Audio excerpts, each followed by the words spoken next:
there are still some things that we need to query further, the ROR, the NMS, and if there is any residual matter that requires the confirmation by the governor.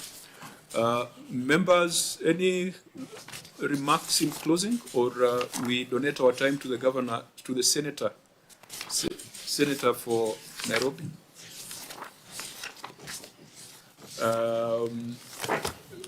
Just a quick one. Okay.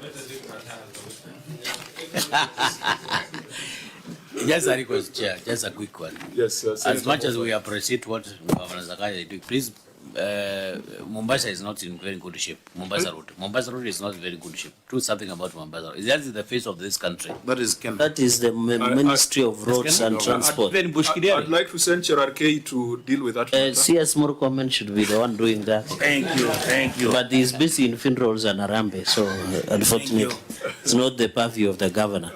Senator Onyonka. Thank you. My chair, I want to say just two things. Governor Sakaja, I want to say thank you for coming for this meeting, because it's been a meeting we wanted to hold. I've only one very important request to make to you. You're amongst the young leaders who've been given an opportunity. The expectation is very high on you.